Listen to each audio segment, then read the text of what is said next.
choosing for them. So we are a big community that is looking forward for the victory, for peace, and then starting restoration and recovery. That's why the main objective of this event is to attract attention of young and profound researchers, scholars, volunteers to Ukrainian cities. We really need support in energy sector, in restoring critical infrastructure damaged by the military aggression, and to promote the potential of Ukrainian science and scholars. So as for us, we are Krivorizk National University. It's a recognized center of excellence and training students in different specialisms in mining, economics, management, IT, engineering, and many other specialties. We really have a great potential.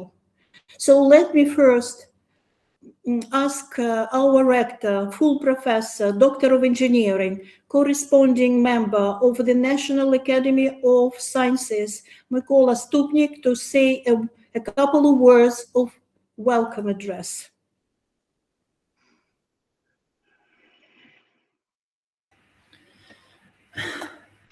Ladies and gentlemen, mesdames, mesdemoiselles, messieurs, я дуже радий вітати загал нашої конференції. Вона стала вже такою традиційною, і це дуже-дуже приємно. Пані Світлана чи пані Надія, будете... Okay, the translation is fine. So it is said that this conference is, Mykola Ivanovich is happy to see you all at the conference, which is a traditional annual event. And of course, we're glad to be here all together to solve our main idea tasks. Вже майже 4 роки триває ця проклята війна. І ви знаєте, кожен із нас, у кожного із нас багато чого змінилось і в житті, і в думках, і в багатьох речах. For over 4 years, this damn war has been lasting, and a lot of things has changed in our lives, in our ideas, in our thoughts, in many things, in many ways. Якщо раніше слова «треба берегти мир» для більшості українців були трошки абстрактними, які йшли від батьків, від дідусь і бабусь. As before that war, the words that we must preserve and keep peace was like something ancient coming from our grandparents and mothers and fathers. То зараз це стало прямо прагненням більшості, абсолютно більшості українців, щоб зберегти країну, їй потрібен мир. А мир без... And this has become the longing idea, which we are all longing for peace. А мир без освіти, причому освіти всіх щаблів освіти, без науки, ну це неможливо. And peace without education, without the levels of different levels of education and without science is impossible. Тому, якщо поглянути на інформаційну картину країни зараз, звичайно, в цій картині превалюють мотиви спротиву, мотиви озброєного протистояння агресору. As we look into the information space of the country, of course, the ideas of fighting against resilience is prevailing. То ми розуміємо, що ці ноти, вони неминуче повинні змінитись нотками відбудови.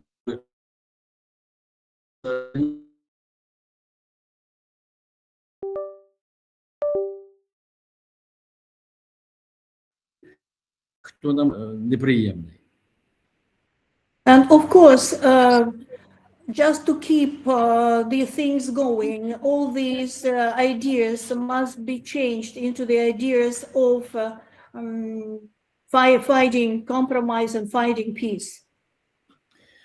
І тому, ви знаєте,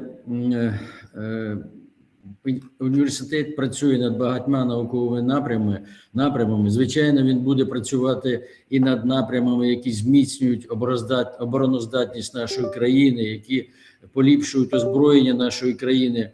Але я дуже б хотів би, щоб оце озброєння, воно... I'm sorry, Nikolai Ivанович, bad connection, I don't hear you. Алло? I'm sorry, I don't hear you. Плохой зв'язок пропало. Поэтому я трошки узагальнюю. Окей. І я впевнений, що ліпше буде, коли ця зброя буде, але вона не буде використовуватись, що це буде зброя, знаєте, weapon of vengeance, отака, знаєте, щоб її всі боялись, а ніхто не використовував. Тому дай Бог всім учасникам. The scientific research which is going on in our university has different directions, and of course we also work at the defense technologies, but we still think that we must have such technology and such devices, but let them just stay without work and not implement it into the real battlefield. Тому я від щирого серця бажаю всім учасникам конференції спілкування, руху до відбудови України і миру. Дякую. And from all my heart, I sincerely wish all the participants of the conference fruitful cooperation and dialogue here for the sake of the peace of the country. And thank you. Merci beaucoup. Thank you so much. Thank you so much, Nikolai Ivanovich, for your kind and really good words. We all share that we still are looking for the peace, for the lasting peace, and for the opportunity to work as we used to, and I guess it even better. Thank you so much. Now, students, let me explain the rules of our today's work. So each presenter of the first section will have in total 10 minutes for the presentation. After each presentation, there will be 10 minutes for 2 or 3 questions Q&A session. So if you have a question for the presenter, please raise your virtual hand and turn on your microphone when I call on you to ask a question. So we can also use a chat to put questions there. So let us start our work, and the speaker number 1, whom I heartily welcome at our conference, is Ragnaru Lundu. Very happy to see Ragnar, Director of Rethinking Cities Program, PhD, Senior Lecturer, Researcher, Stockholm, from Stockholm Business School, Stockholm University. Ragnar, we are looking forward to learn what rethinking cities in Ukraine can be. Can you please provide the insight into this fascinating program? Yes. Thank you very much, Nadia, for inviting me, and thank you to the organizers, director, for this occasion. I'm very glad to join you in the SciHub conference, and I will upload my slides here. 1 second.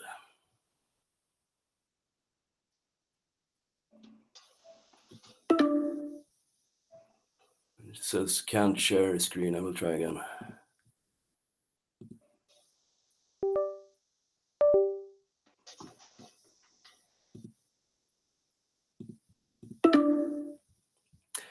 So if, maybe you can send it to my email address and I will do it. Yeah. Okay, you can start, but we'll manage to... Or would you like to shift the order? Maybe if I send it to you, because it can take a couple of minutes. If you... Fine. Now we have Darійчуku with us. And that will be good. And thank you, very polite idea to give him the word, because Jerry, what's the time, by the way? Here it's 3:19 a.m. Wow. So it is early morning or very late I will night. be back in bed in half an hour, maybe more. Okay. So Hello, Jerry, Dave. can you please present us, because Jerry is a fantastic, extraordinary person. We all watched the video that I shared of his activity. And for me, it is interesting to know that Jerry is the president. So president of the local Rotary Club. And because of his activity, he managed I think, to travel to Ukraine, to deliver medical supplies, to help to build the city hospital number 5, which we all know. And he managed to do a lot of great things for us.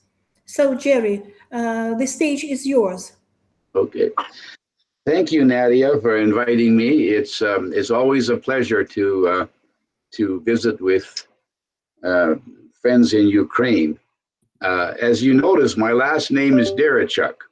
That's as Ukrainian as it comes. My grandparents are from north of Odessa, and my wife's grandparents are from Bukovina region. So we have ancestry there. My interest in Ukraine goes back a ways, but also I took a history course that was part of it would be at the University of Kiev, okay? And I also did a history course in Russian history in Moscow. And that led me to do a lot of work following the Gulag sites through Siberia that Ukrainians were sent to through the Stalin era. So I have a little bit of the history of the Ukrainian background. So my sympathies and heart goes out to that country. It's had enough suffering. Since this recent outbreak of the war, I was involved in settling and developing plans to settle Ukrainian evacuees that came to our country. We have somewhere in the area of just under 300,000, we call them evacuees, not refugees, were allowed into Canada. In my city, we have 13,800. And so I was given the role on a board of the government to help settle them. And that is getting housing and jobs and medical care. Okay. When that was accomplished, I turned my energy to deliver medical supplies to the front line. I would take, the airlines would allow me to take 450 pounds at a time. And so that's when I started delivering right to the front line medic center, not the hospitals, but the field medics. It was tourniquets and blood coagulants is what I was delivering to the front in the Bakhmut area. At that point, I met a field medic who asked if I would spend some time looking at other issues, and that was rehabilitation in the hospitals. And through Rotary, we were asked to attend the Krivorізького Hospital number 5, okay? And that was a cooperative effort between the community, which did the windows and doors, German funding, which did most of the reconstruction, and between Sweden and Canada, and a little bit of help from the USA, we put in a large amount of new equipment. So if you go there, you'll see it's inside, it's extremely modern. From there, we moved on to several other hospitals. I just came back. 2 weeks ago, I was in Ukraine to visit the work process at Vyshkatsi Hospital in the Carpathian Mountains. I visited Oster City Hospital. I visited Chernihiv, the Children's Hospital, and the Maternal Hospital. we've got reconstruction projects going in a total of 5 hospitals, okay? And those are all fairly large and expensive projects. In the meantime, we have gotten to a lot of other programs going. I give 2, 3, sometimes up to 6 presentations a week to different groups. Today is Thursday. Yesterday, I spoke at a local group.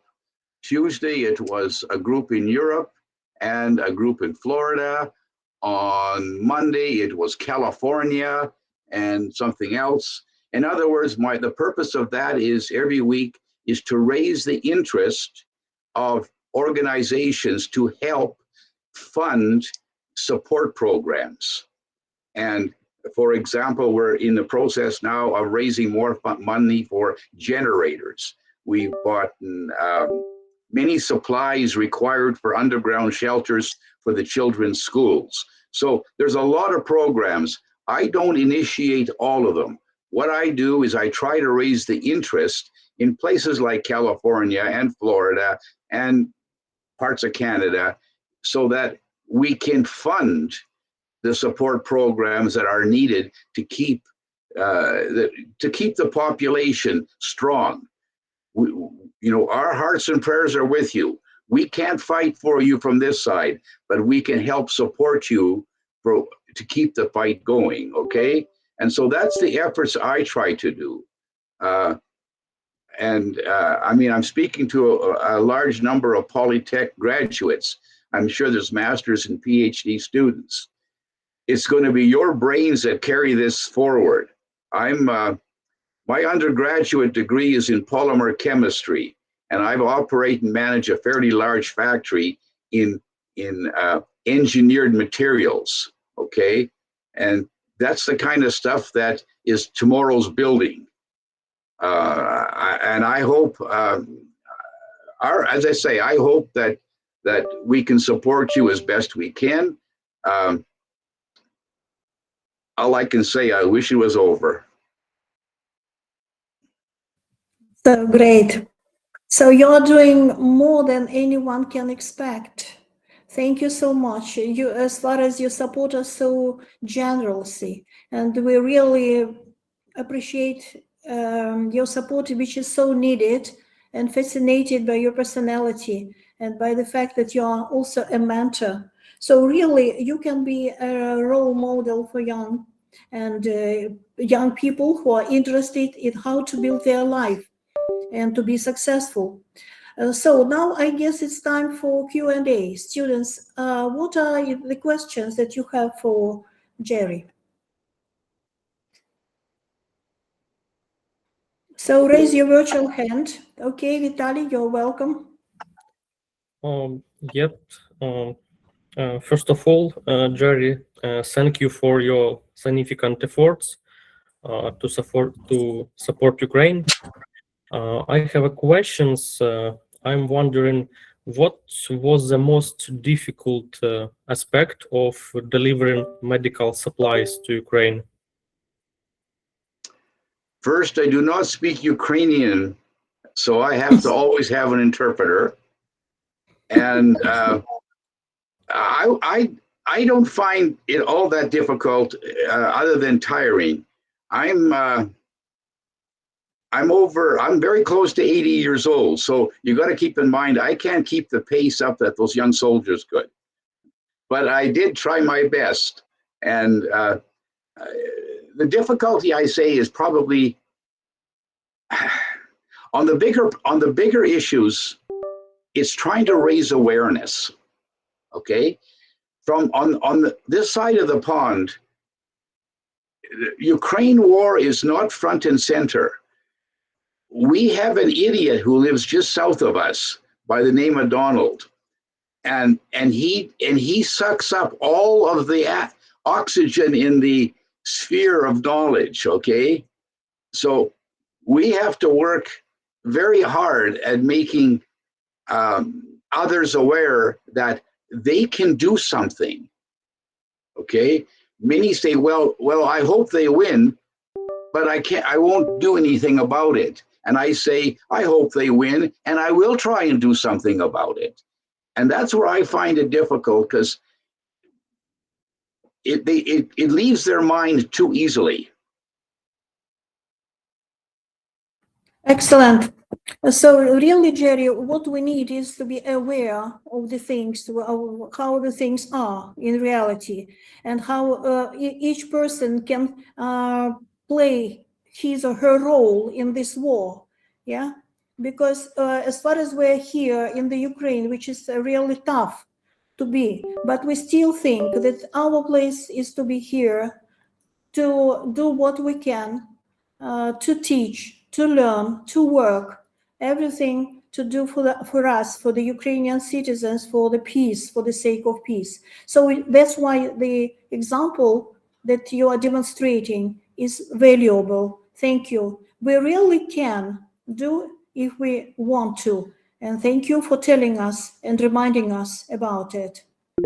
So the next question, Dmitro, will you? And Vitaly also, okay, Dmitro. Dmitro Zavgorodny, yeah. Yes, good day. Hello. I have some problem with my internet, and now it may be okay. I have some questions. How can we adapt old buildings to modern safety standards in Ukraine, if you can? Well, when you say modern standards, you already have all that. You just have to implement it. I didn't find a lack of knowledge or a lack of skills or a lack of interest anywhere as I travel in Ukraine. The talent pool of young people is tremendous. And above all, the work ethic. So you have the resources. You have it. Now, how you implement it. And I've noticed, like, we're doing a hospital in Chernihiv, and it's all solar power now. The entire ceiling is in solar. So you're seeing as modern implements there as you would see here. Okay. Unfortunately, you have limited power 3 hours a day where we don't have those problems. I hope this is corrected soon. But you guys, you have the skill sets. You just have to put them into practice. That's really, I never saw a shortage of skill. And when I look at the young Ukrainians that are here to put their time out, out to survive, they're coming here with tremendous talent. All of them are finding easy times getting careers and jobs because they are well educated. So the one resource you have that I think sometimes you don't emphasize is your intellectual brain power. You guys are powerful. Just put it to practice now. Great. Thank you, Jerry. You really know us, you know Ukrainians, because you are also Ukrainian, and we feel that we are the same. We feel very positive vibes towards you and towards how you behave and what you are doing. We are very much alike in this respect.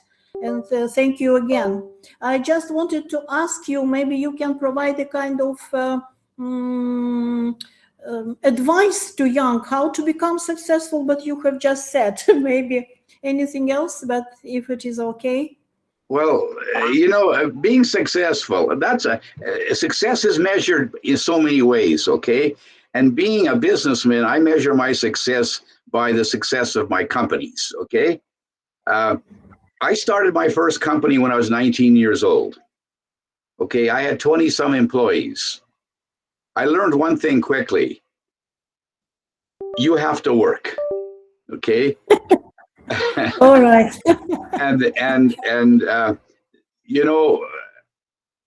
One of the students asked me a long time ago, what's the most important thing you think about when you're starting a business out? And I would say, you've got 3 advantages.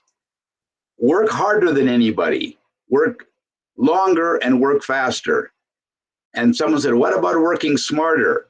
And I said, yes, you can work smarter, but never forget the first three. Okay? Because you have the ideas, you have to put the effort behind an idea.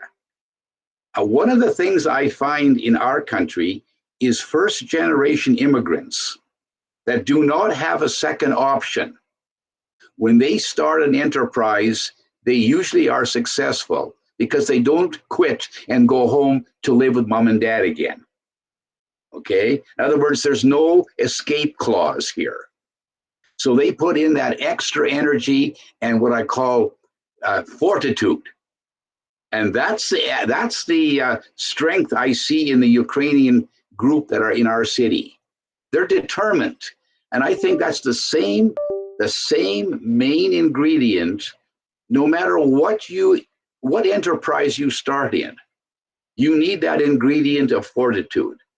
And I think your whole country is showing that to an unbelievable limit right now. And individually, for your success, I have little doubt you're going to get success. Don't worry. Just keep working at it. Excellent. That's great. Thank you so much. I think we can move to Ragnar again. Thank you so much, Jerry. I don't see Christina with us. Maybe she's not available. Probably hasn't got electricity. Yeah, but it can be. Oh, we have Christina with us. Oh, wonderful. I'm happy today because I have electricity in my place. I think maybe Denis. one or 2 hours today. Thank you for invitation. My name is Christiana Famova. I'm lawyer and I'm past president of Rotary Club Kyiv Capital. And we start with Jerry. We start a project in Krivorizk in hospital number 5 when I was president of my club, Kyiv Capital. We start this project with Rotary Club Calgary North when Jerry was president. I'd like to say a few words about Rotary. Rotary is an international charitable organization and founded 120 years ago in Chicago, and now in the world there are approximately 1,500 Rotarians in the world. In Ukraine, I think there are more 30 Rotary clubs, and we support medical facilities, educations, and other projects in Ukraine.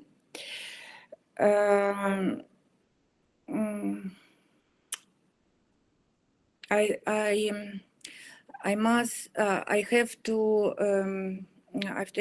have to say that in Krivorizk we have satellite Rotary Club, and we have Rotaract. Rotaract is an organization for young women, and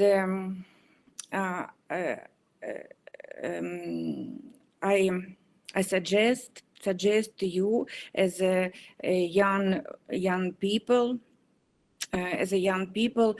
join to Rotaract in Krivorizk, and maybe another Rotaract in the Ukrainian, and join our projects to improve our communities. Wonderful. Wonderful, Christina. We are so grateful to you for joining us. And it's, I guess it's an honor to be a Rotary Club member. It's very, I think, respectable club. And we will find out more about its activity and how to become a member of it. I think it's a big honor. Thank you, Christina, for being with us. It's a kind of excellent promotion of the Rotary Club activity in the Ukraine. Thank you. Join us and support our project. Thank you. Thank you. Thank you. So we shall go on.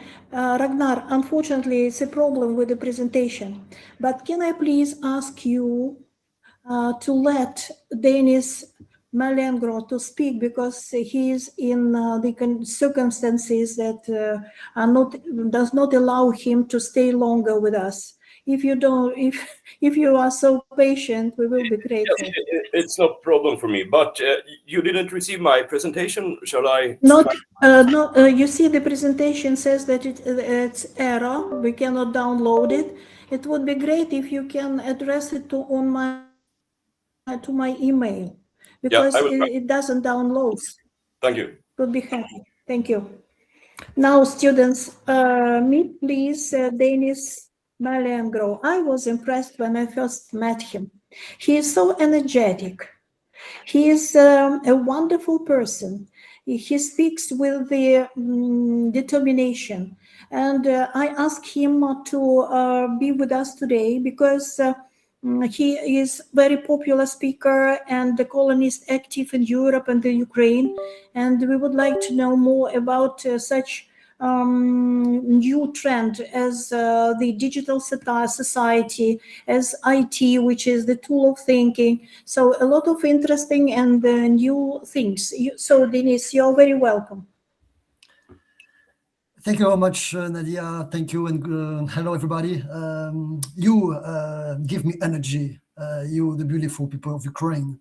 And my name is Denis. I am originally from Belgium with some Terrapy roots, and I'm currently active at Energy Act for Ukraine Foundation.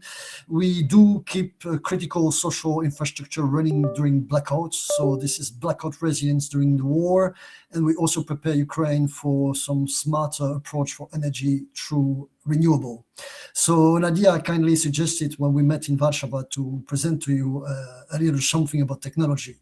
And I thought that it could be useful to share a bit of knowledge about how we could leverage AI for resilience thinking during wartime. As you see, I was writing wartime Europe because I think that the front line is in Ukraine, but the war is in Europe. And we have to consider different front line. Of course, the kinetic one, but also the cognitive one, which is the one that I want to stop at briefly with you today and take your question at the same time.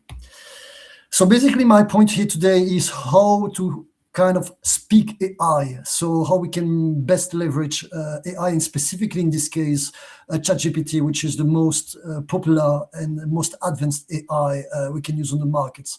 More specifically, we could call it generative AI, as it is using zeros and ones to basically produce text. So inputs, outputs, that's it. So for you to use ChatGPT, as most people use it already, I think that the way you can kind of improve and leverage it is to keep in mind that 4 words do matter: role, context, task, and specifics. So I explain. Role is the idea that we have billions of data points. So when you start with the first message, which we call a prompt, you should give some sort of framework for the AI to work on. Like, let's say, a football pitch, you have lines. So whether you are asking the AI to play the role of a certain job or a certain other job, you should give that framework. Second is the context. Always keep in mind that an AI does not have any feeling or contextual understanding. So basically, give and feed the AI as much information as possible for the machine, which is not a human being. Always keep this in mind, for the machine to understand actually the context of your requests. So this is the second part. The third part is the task. So basically, once you have a role, once you have the context fed, within the AI, then you should actually ask what you expect from the AI with a very precise task description. And last part, fourth part, easy peasy, is basically the specs or the specifics. So basically, as you might have seen while using ChatGPT or maybe another AI, sometimes the way that it's answering your questions may feel like not exactly what you expect. So are you expecting long answer, short answer? Are you expecting tabs? Are you expecting bullet points? Are you expecting the AI to chat with you like a human interaction, or to use it like a cognitive calculator? So all these specs you decide, because this is you leading the AI and not reverse, and it should always be like this when we use AI. So basically, specific is asking the way that you want to receive what I mentioned before, the outputs. So for example, give me answer in 3 paragraphs, use a tab, and organize things with bullet points. That is an example. So as you may see on the slide here, you have a link, a shortened link called bit.ly/build prompts. You can click on that link when you get the slides, or you can directly use your phone right now and scan the QR code, which is the same. You will find, by doing this, a resource with 4 different prompts. The first is the one that you have on the slides to basically build the prompts. So you copy paste the prompt ready that I'm sharing with you within your ChatGPT conversation, you send it, and then you just send something like user needs whatever you need. I always say user and not I, because I think it's a way to keep it heavy on Kyiv and across Ukraine. So basically what we could do is using this cross-checking live info prompts to basically cross-check this Telegram post that I'm referring to, and check whether open source data from official Ukrainian sources and military open data sources can confirm these threats. And then we can kind of organize the night and take the best practice that we consider appropriate for our security. So that is one example. Cross-checking, let's say, a Telegram post or an article or whatever we find to kind of clarify things, not make things more stressful and anxious than what they can be, and basically have something that is really to the point and feeding this resilient thinking mindsets. Use case number 2 is about digesting news. As you know, we live in this social media era where we have so much content and algorithms are not happy, because let's say, for example, TikTok as a Chinese product may be used as a geopolitical weapon by the Chinese, which is, as you know, supporting the Russians with components. This is not an opinion, this is fact-based evidence. We've seen that in China for TikTok, they are basically giving time limit for the people, and the algorithm is serving content that is making you less stupid. And in the West, no time limits, and the algorithm for TikTok is actually pushing content that is kind of whether making you more stupid or pushing, let's say, Chinese or Russian propaganda, depending on the topic that we address. So what we want to do here for resilient thinking is actually kind of getting these pieces of information that we need to organize our way of life during war, but in a way that we can digest it and potentially avoid social media. So there is this idea of sending a plus. This is the last point on the slides. You send plus to the prompts, and you basically get the machine analyzing the data and getting you this news digest for the last 24 hours. You could, as you can copy paste the prompt I'm sharing with you, you can change the time frame. If you want 48 or 72 hours or even shorter, like 12 hours, you can do it. And this is a way to kind of being briefed with credible sources on the war. That is an example that I was doing this morning with this exact prompt that I'm sharing with you for case number 2, where I get news from basically, it is Kyiv time, so 10 to 11, it was on my sites at 10 to 9, 10 to 10, on the latest news about, for example, last night barrage on Moscow region.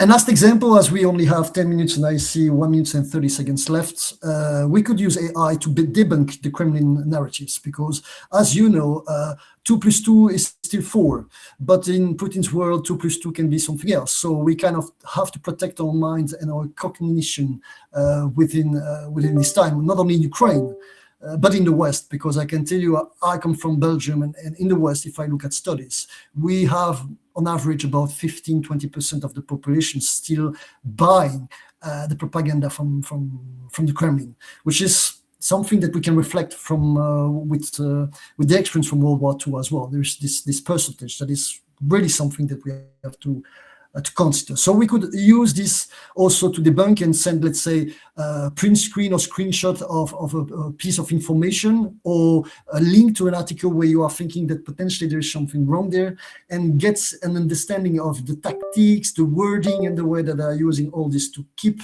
your brain clean and make sure that 2 + 2 is still 4. Дякую for your time. I have 10 more minutes for your question, and I would gladly answer them all. And if we do not have time for more questions, you can scan this QR code, send me an email, or add me on LinkedIn, and I will gladly help you keep the fight.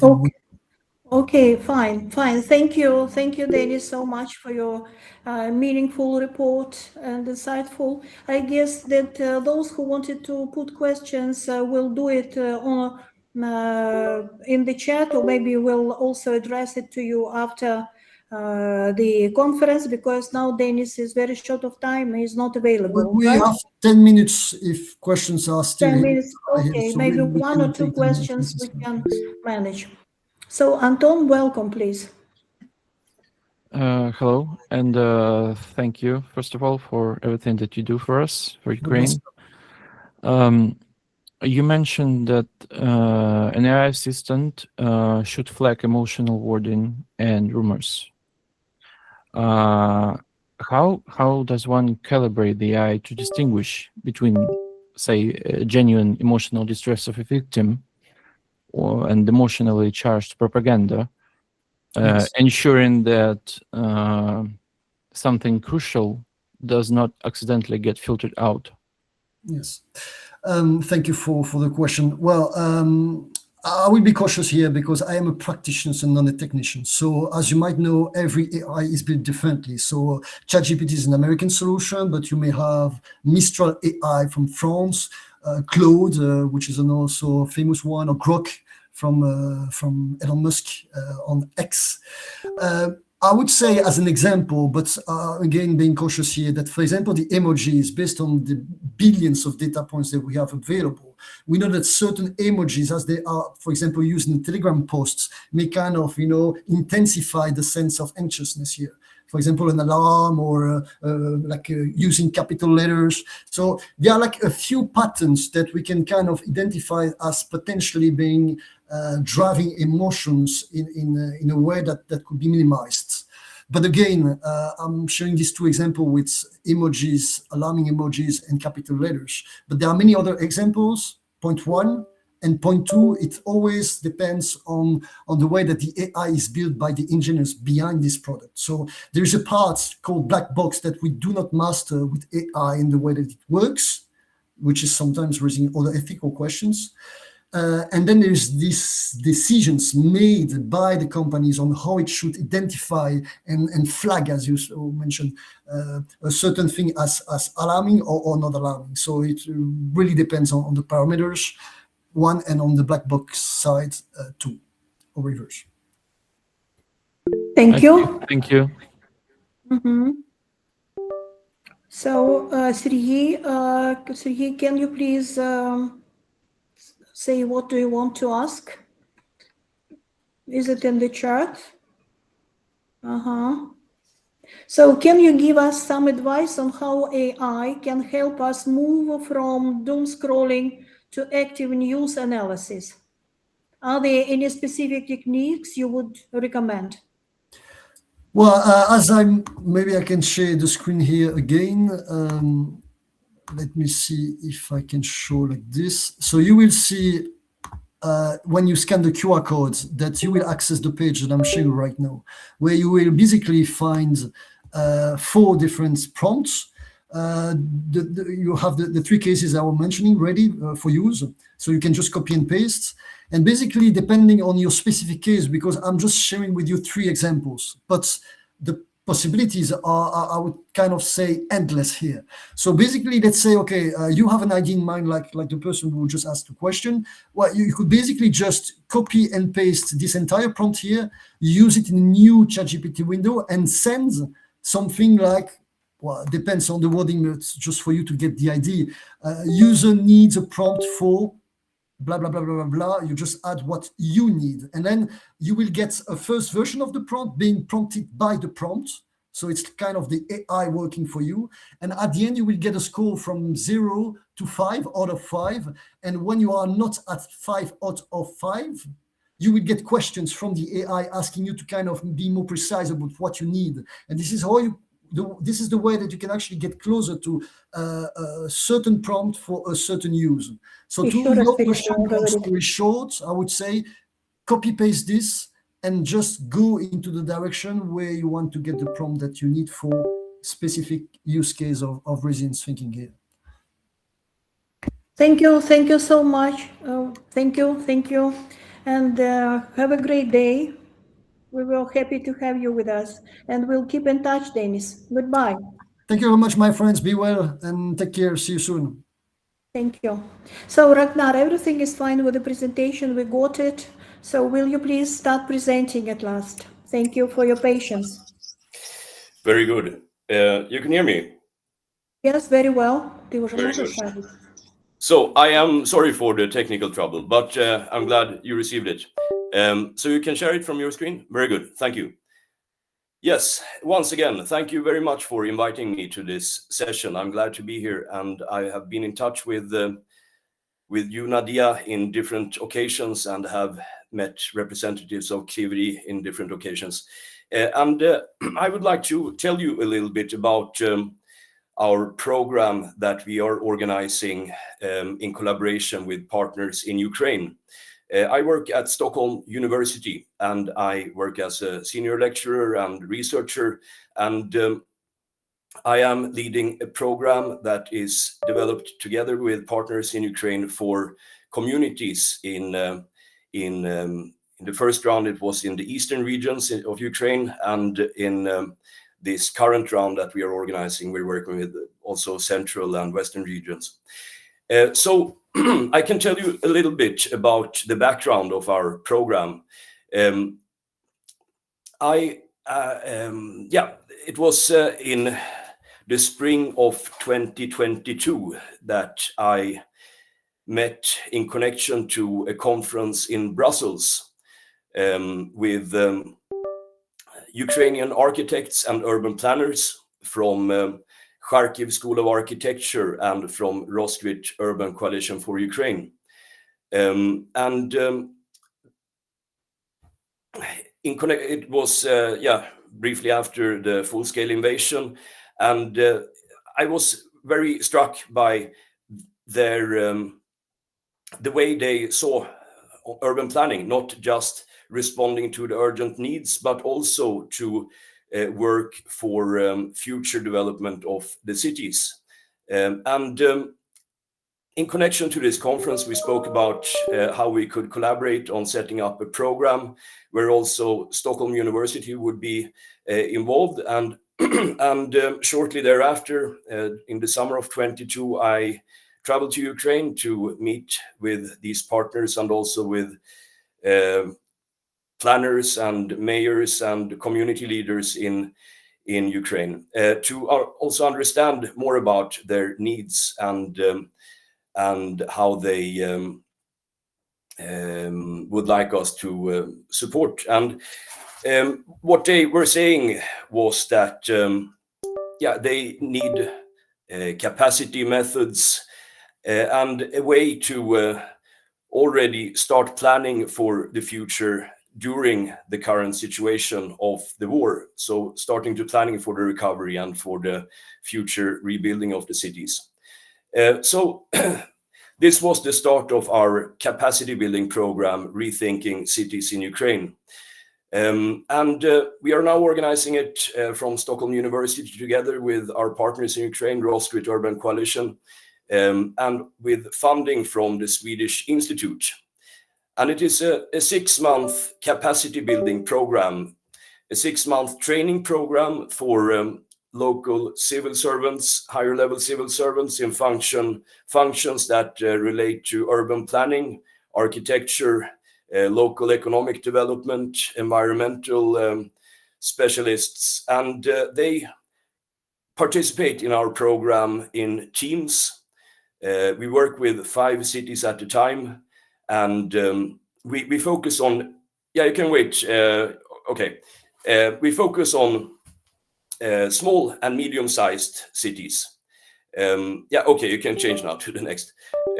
So we have, in our first round, we focused on the eastern regions, and we work with training, and we work with supporting development of small-scale pilot projects, and we also work with matchmaking and supporting the communities in getting partners for their pilot projects in order for them to be able to move into the implementation of these small-scale projects that have a strategic value for the communities.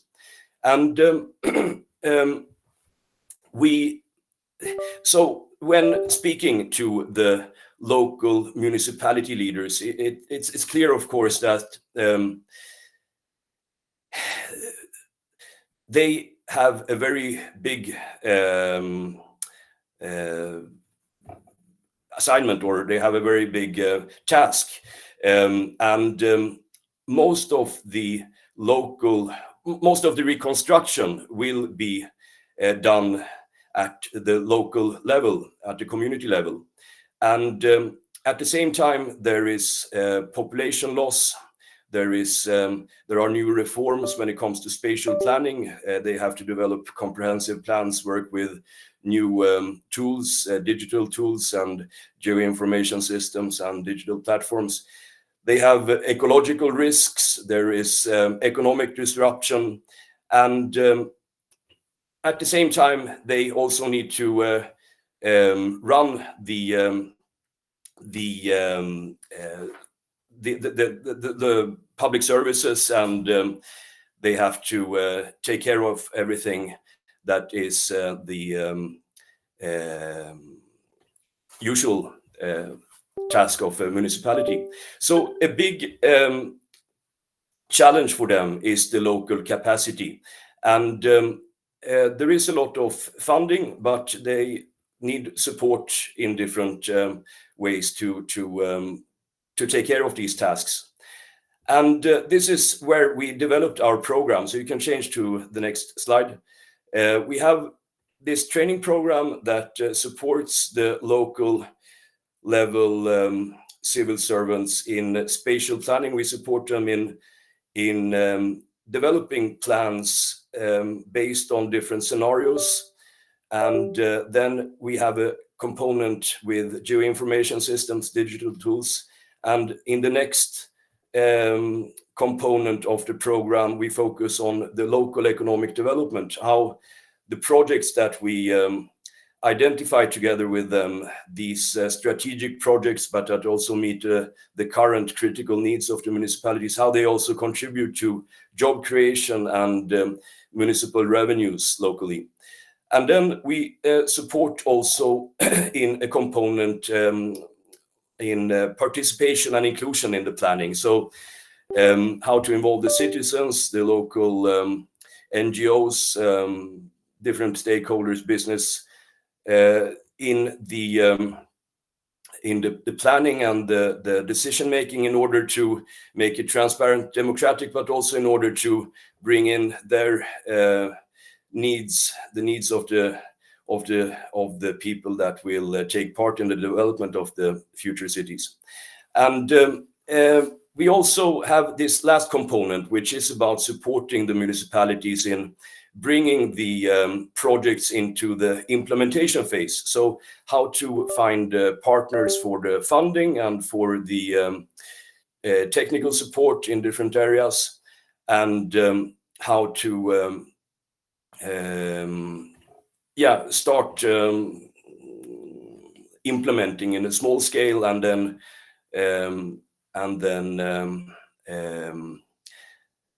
getting larger funding for the large projects. And yeah, as I said, the program consists of 6-month training, and then after that we also have support through mentorship and through a conference in Stockholm where the participants present their projects, and they exchange experiences also with some of their peers in Swedish municipalities, but they also meet with Swedish industry and with funding organizations such as development banks, and also with different aid organizations. So this is a way to support them in this matchmaking with potential partners for the implementation. Yeah, and as I said, it's a hybrid format. I think I said it. We have both online, but we also have a lot of sessions physically in Ukraine.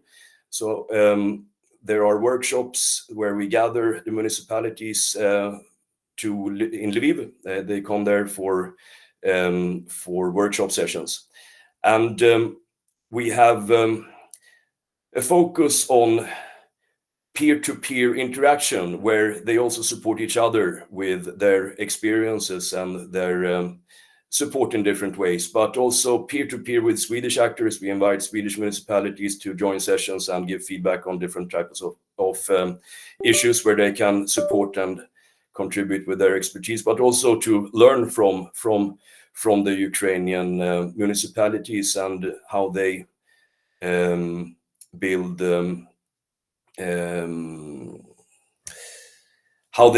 resilient systems, which is also very interesting for some of our municipalities here in Sweden. Yeah, you can change to the next.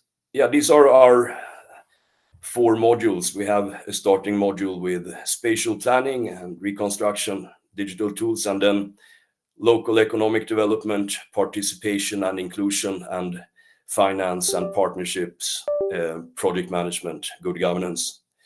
Yes. Yes, so as I said, it is a very practical program. The idea is to support with training through local experts and international experts as well. But the idea is to support them in developing a small-scale project that can be used as a learning opportunity for them, but also that can be implemented in a short run, and that can be scaled up in a longer perspective. And yeah, you can go on. Yeah, so we have organized this last session in Stockholm, where we support them in finding partners for their projects. You can go on to next. And it's also about visiting Swedish organizations and peers in Swedish municipalities.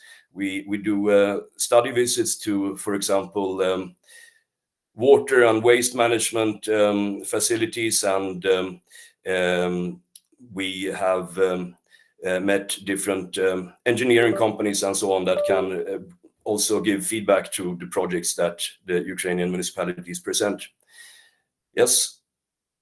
So this was the result from our first round. We had 32 individual participants, leaders from the communities, both decision makers and higher level civil servants, lead functions in the municipalities, as well as NGOs that participated in the teams, and also sometimes private sector representatives.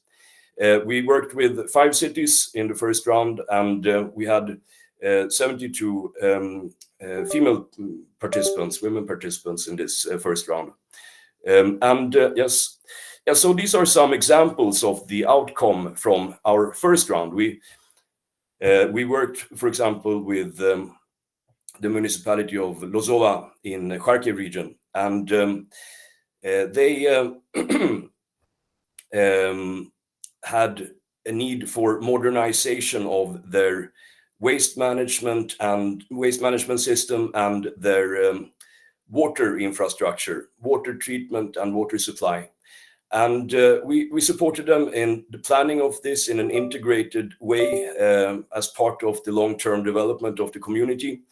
And we also supported them in, for example, these parts of participation, how to include the local citizens in the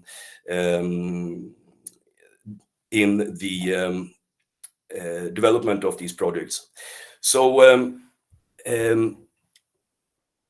this was one of the projects that also had good success in Stockholm when they came to present. So we linked them to a Swedish funder called the Swedfund, who is now funding technical study, a feasibility study for the water management project. And we also linked them to potential funders of the actual implementation that will take place after this technical analysis is being completed. And they also work together with the Swedish expert organization now as a result of this meeting in Stockholm for the waste management system, where they get technical support, and they also get support through some donations of equipment and some parts of this project. So these are some other projects. We worked with some other frontline communities, Nikopol and Pokrovsk, and also Sumy and Nishin in the Chernihiv region. And for some of these, it was very important to build housing for internally displaced people, but also for veterans that would take into that would also be built in a way that is accessible and that takes into consideration their needs, as well as housing for young specialists that they wanted to bring back to the community. And in the Sumy city, we had a project that also involved a private actor. It was an architectural firm that had an innovative design for modular houses with new construction techniques and new design that was very much based on the needs of the users, and also construction material with hemp that was an innovative approach. And we also had some other projects that, for example, in Nishin, it was about public space that was about building a space for psychosocial relief and for a form of healing park also for people that come back to the community. Yeah, this is done then as projects for the city that are very important for the current situation in the short term, but that also has a strategic purpose, and that is integrated in the long-term plan of the city, and that can also serve as a way to learn about new construction techniques, for example, or new ways of designing.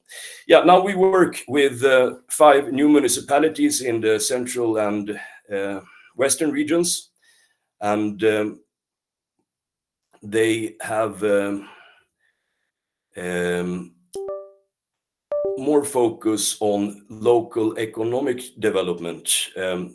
It is, for example, in Kovel, a green logistics and industrial hub, Chornomorsk in Odessa region, City Lab for the development of the city, but also for job creation through entrepreneurship, and Rokutne, water infrastructure, Fastiv waste management project, and Shepetivka healing park with a focus also on job creation and entrepreneurship.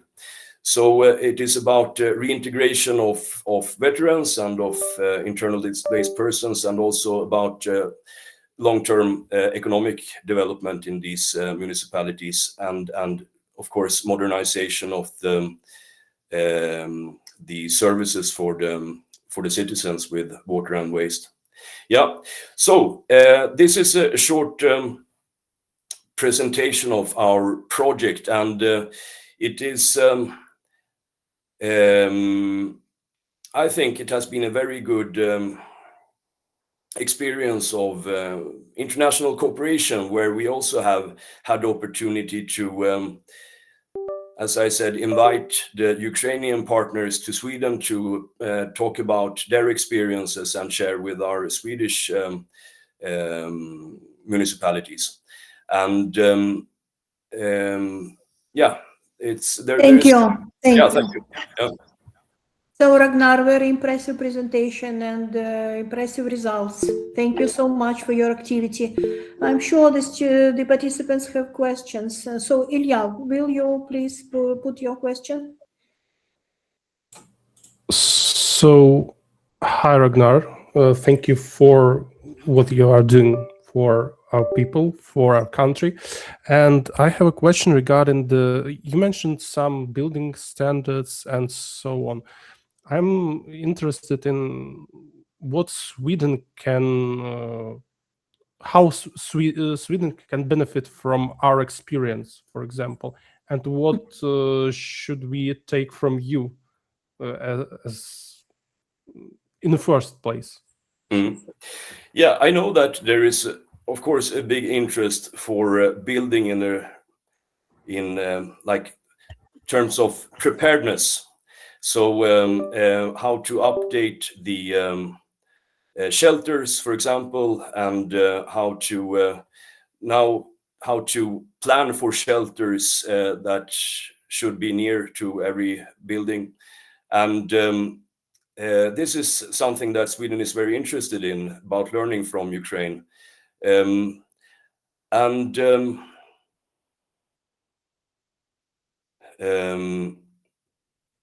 Yeah, there is, of course, very much related to the preparedness that we are now taking in and that we try to learn from. Yeah, really, Ragnar, thank you. It must be a brief question and brief answer.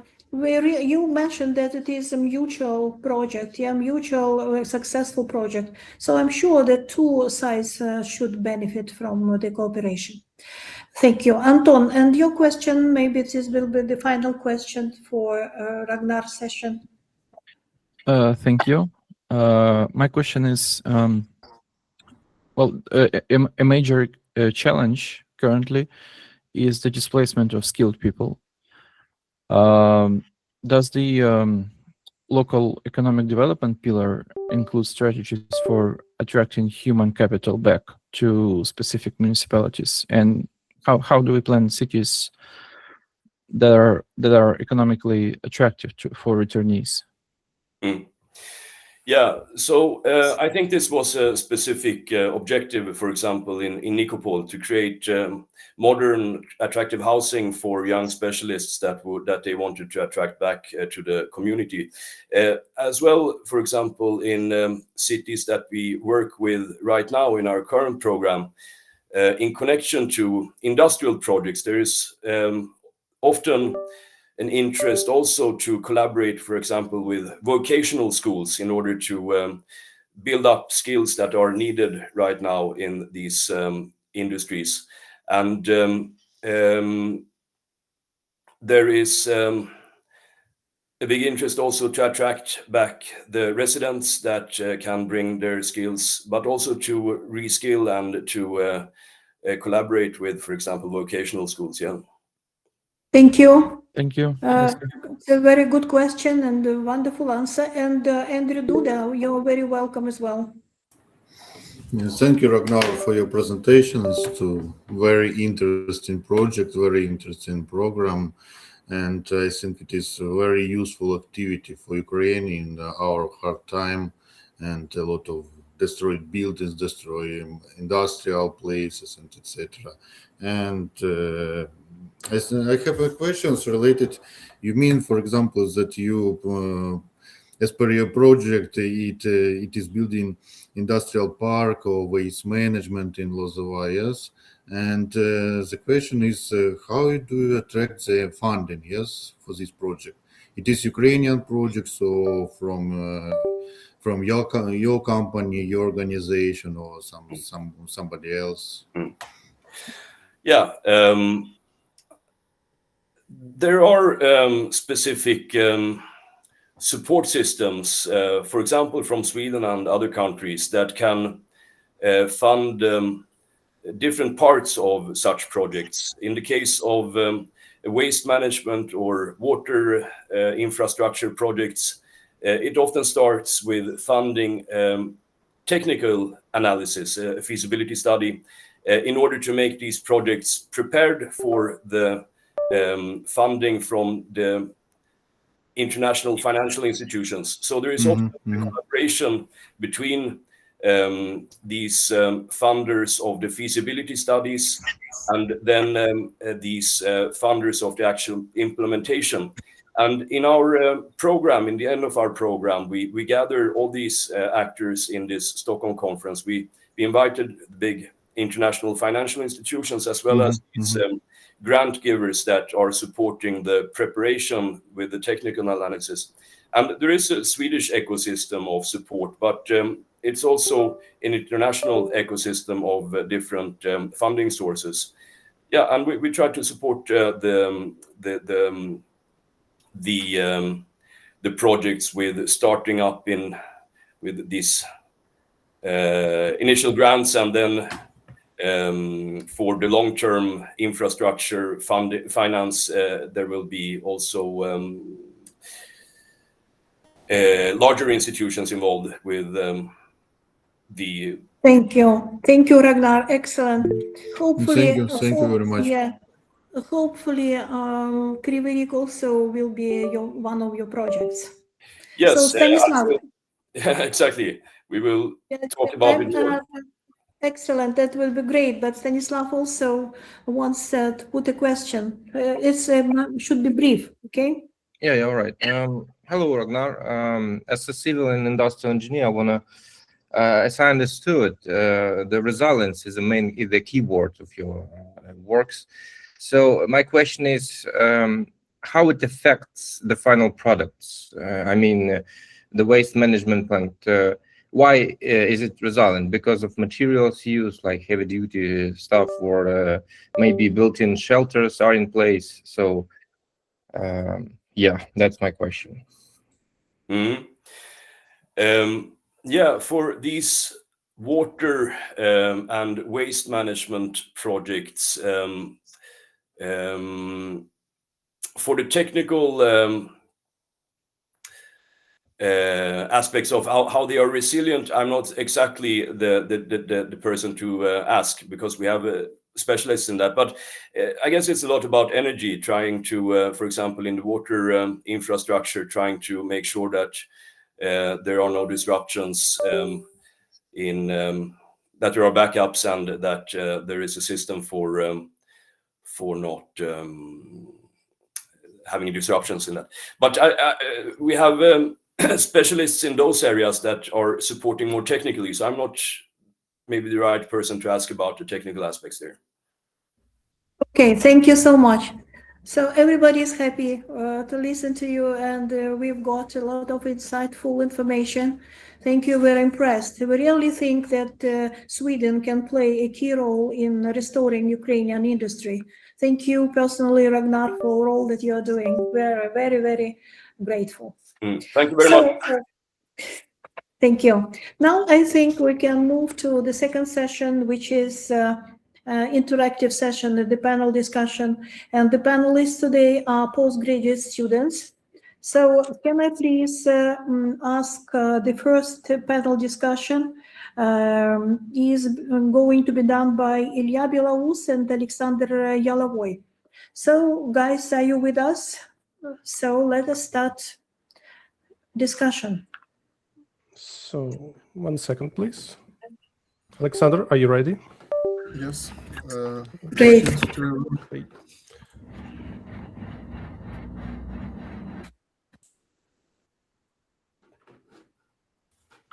So, can you see the slides? We can, very well. Great. So, hello everyone. My name is Ilya Belaus. Here's my colleague Alexandra Yalovoi, and we are presenting our talk about the role of modern electronics in post-war energy crisis survival. So we are postgraduate students at Kriворizького National University, specializing in electrical engineering. And so let's begin. I'm waiting for your questions, Alexander. Yes, so about the topic. So what's the topic? It sounds more like we are talking about the waste management. So can you please address this question? What's the topic? As you can see, the topic of our discussion is recycle, reduce, reuse. So it's actually not about the waste management, but the idiom reduce, reuse, recycle is often used to encourage people to waste less by using less and repurposing items in order to protect the environment. However, shall we give it a little shuffle to make it slightly less confusing, hopefully, and it could be also it could also serve as a core principle for our post-war rebuilding and how to preserve what little resources we have left. And how many resources do we have actually left? So this is a great question. What's actually left? So unfortunately, during the full-scale invasion, Ukraine transformed from the exporter of electricity to an importer with a significant deficit. The total capacity of generation facilities as of February 24th, 2022 was more than 56 gigawatts. By the beginning of 2025, 18 gigawatts of capacity had been lost due to the occupation of the territory, and another 23 gigawatts were partially damaged or completely destroyed by constant enemy missile strikes. So the remainder, about 15 gigawatts, is barely enough for domestic consumption by the population, let alone production needs. Additionally, in recent months, we have been able to observe increased attacks on our oil and gas infrastructure. Together with the loss of almost entire coal basin in the Donetsk and Luhansk regions, it has crippling effect on our abilities to produce energy. Under these conditions, even if the fighting stops like today immediately, it will take at least 5 years to restore the generation and distribution capacity that has been put out of action and is located on the government-controlled territory, obviously. So given these limitations, the issues of energy efficiency and resilience of the energy system must be addressed basically now. As effective post-war reconstruction is unlikely to be possible with the pre-war consumption levels. And as for now, what the modern electronics has to do with all of that? So modern electronics can come to our aid here. Integrating them into existing power system will hopefully reduce the consumption and possibly free up the certain reserves for our future projects. In line with the topic of report, let's discuss the first point, recycle.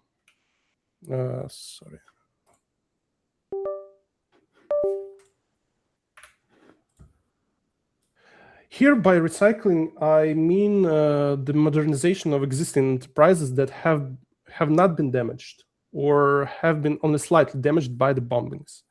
Yes, it's quite possible that the enterprise was quite modern and there may be no options for modernization to improve energy efficiency.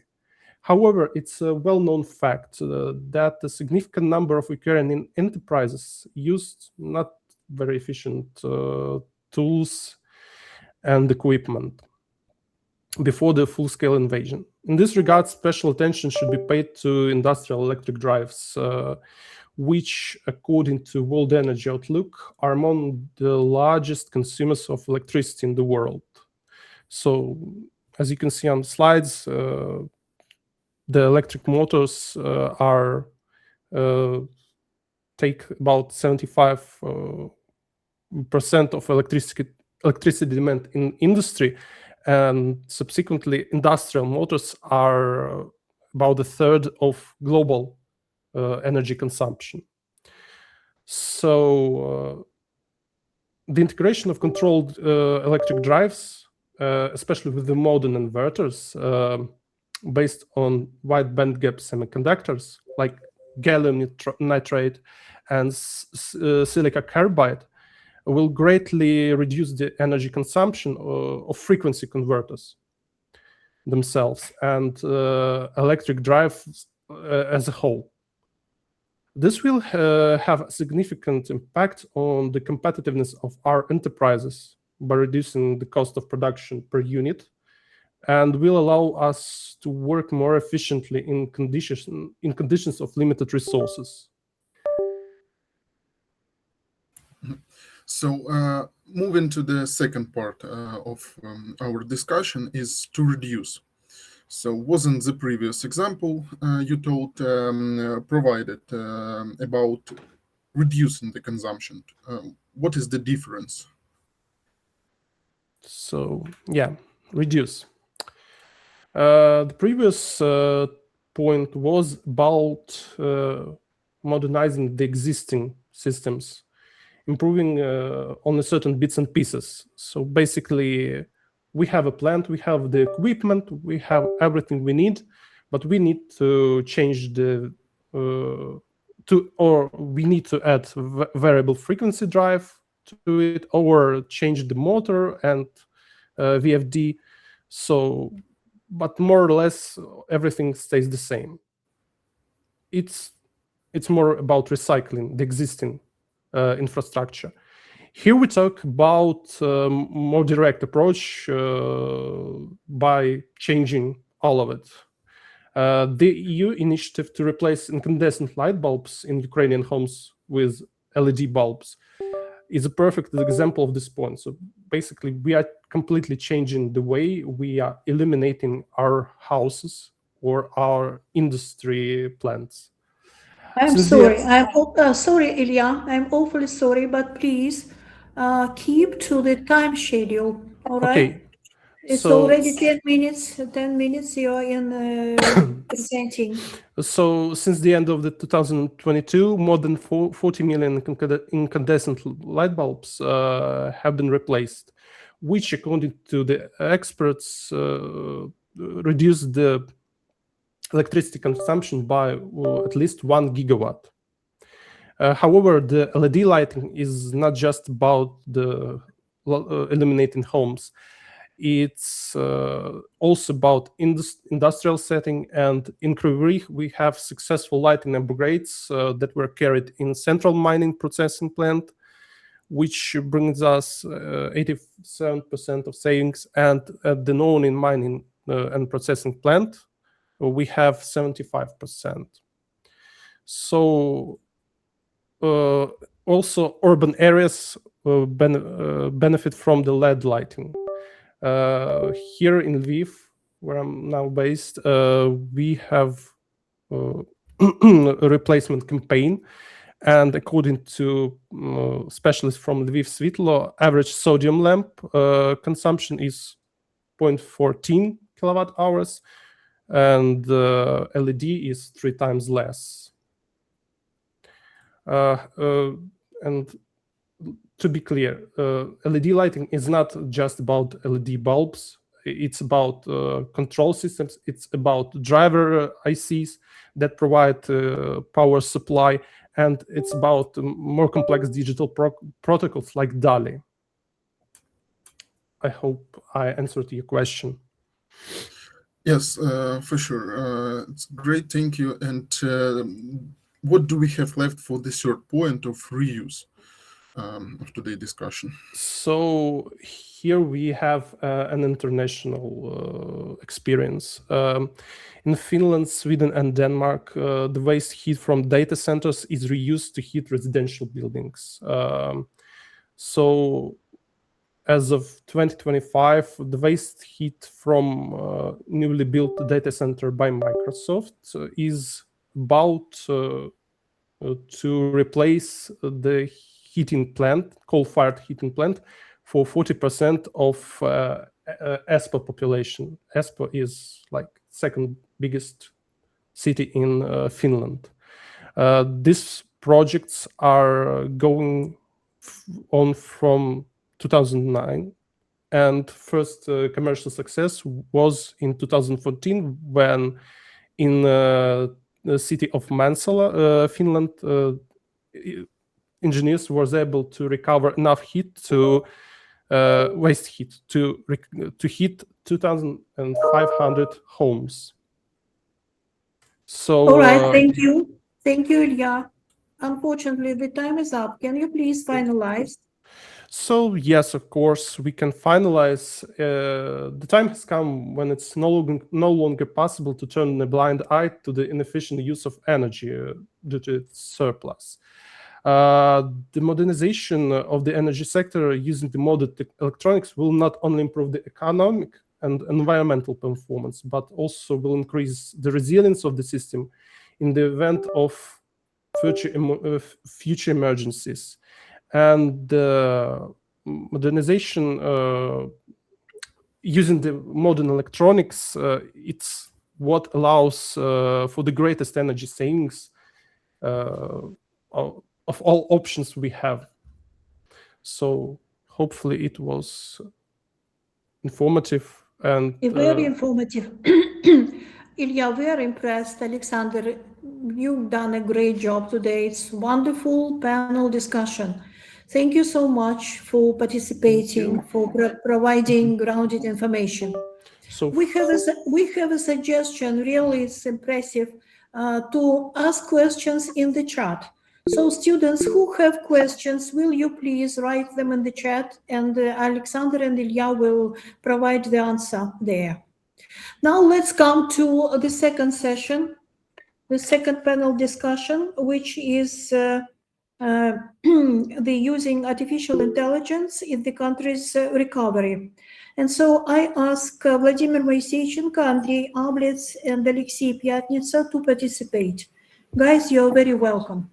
Yeah, good afternoon. Vladimir, can we have, can we ask you to switch on the camera, keep your camera on?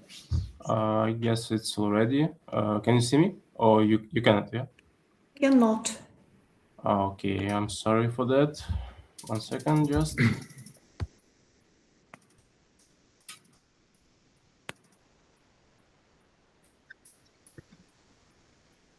No camera, but you can begin. Unfortunately, yeah, I'm getting unconnected if I switch on it because I'm currently sitting without electricity. I'm sorry. So if it won't be a trouble, I'll keep like this.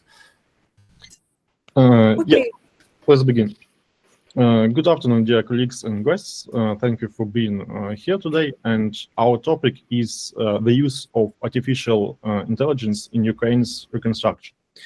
So we'll speak about how AI can help Ukraine right now. So firstly, to plan new infrastructure, to assess damage and risks, and to organize logistics and people better. So with me on the panel are Alexey and Volodymyr. So Alexey, let's start with a big picture question. In simple words, why does Ukraine need AI for reconstruction now?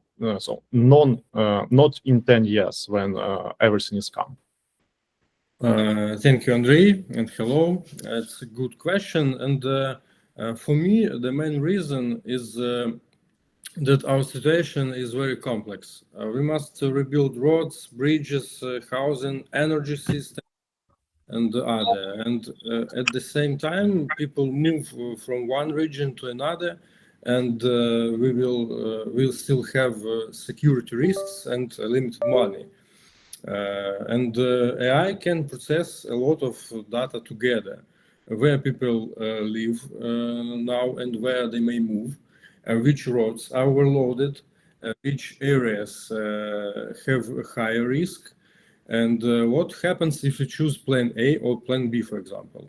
AI does not replace people. but it can show us the different scenarios and help us to choose a plan that is faster, safer, and more efficient.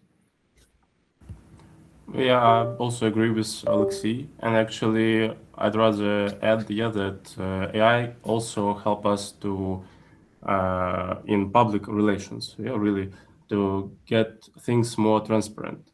And saying this, I'd rather say that when we rebuild something, for example, a home or a bridge again, or a road that was destroyed, people, citizens, taxpayers, investors, they will ask questions like, why this project is first? Why this city, not another one?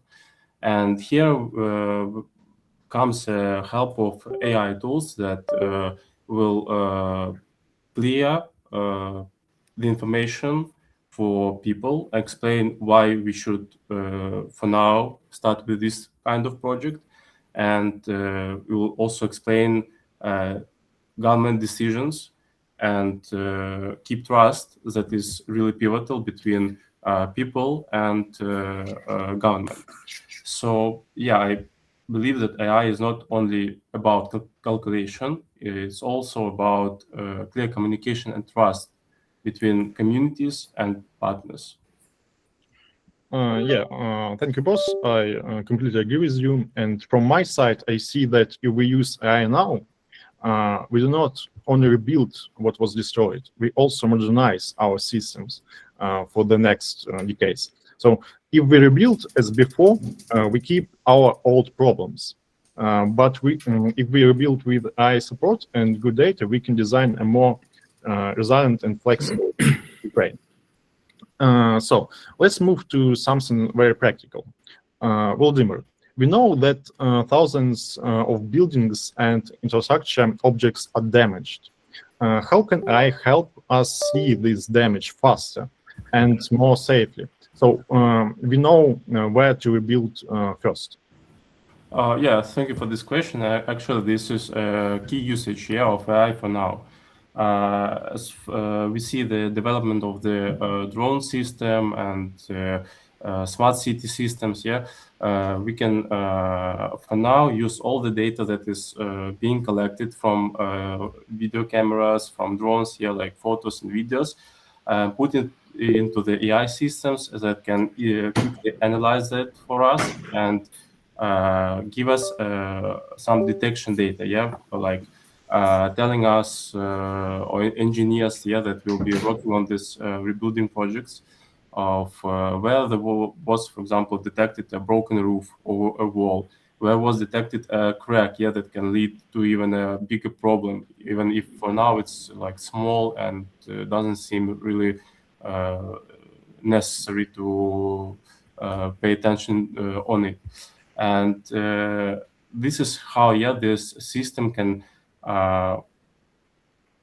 help us and even mark just in the smallest part, just to mark each building like as a light damage, medium damage, or heavy damage.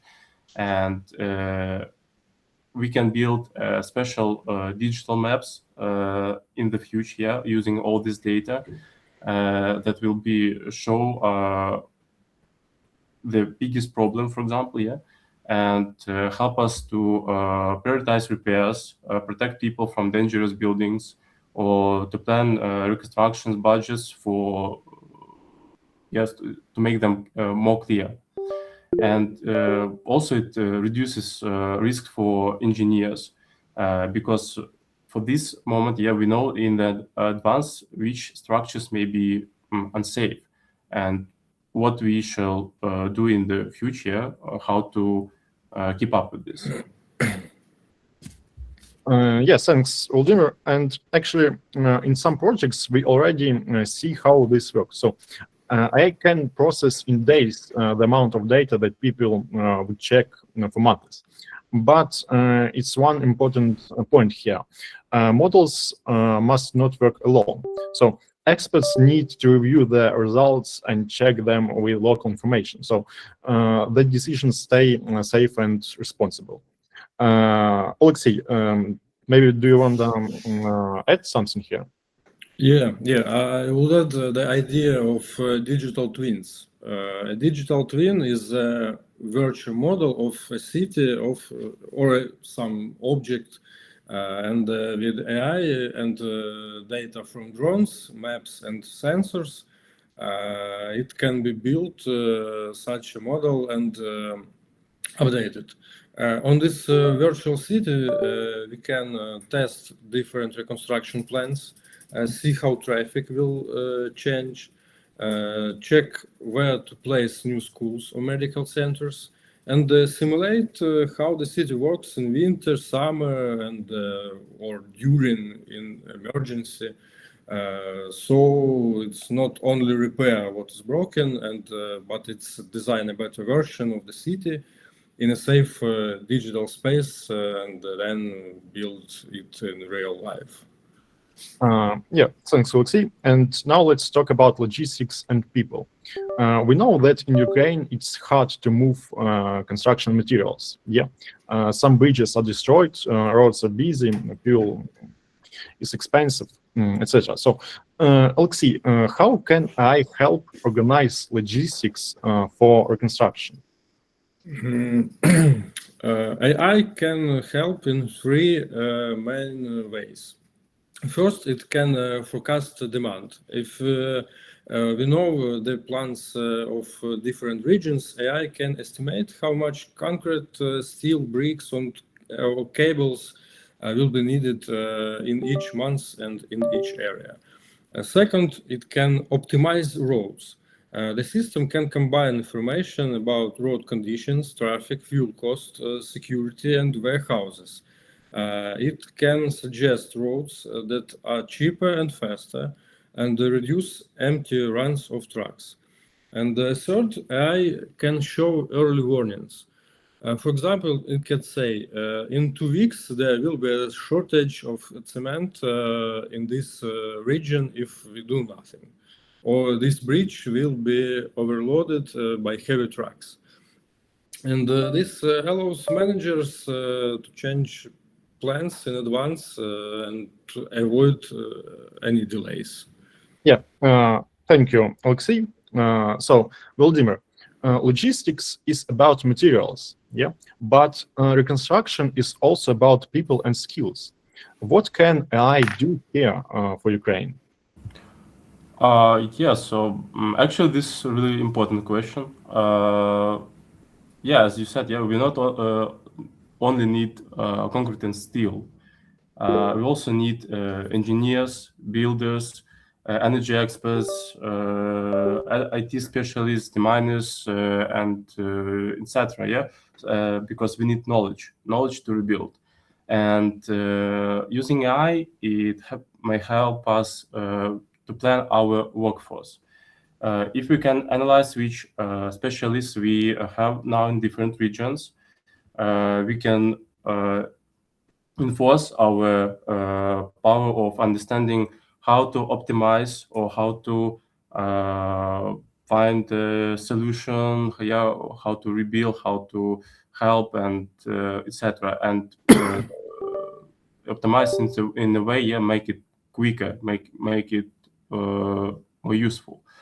Also, it can forecast where we will need more people in 1 or 3 years. For example, like if we need more electricians in this area, or more civil engineers in another. And also, it may help to design training programs so that young people and especially veterans can get skills that are really needed in this time for country reconstruction, and give us like not only a helping hand, but be as much productive as they can. And in this way, AI supports not yet just construction plans, not just building, but also education and jobs. Yeah, Thanks, Vladimir. I like that point because it shows AI is not only like cold technology. It can also help us use human potential better, yeah, if we design systems in that way. So, but of course, there are also some risks, yeah. So if data is bad, I can ignore some small communities.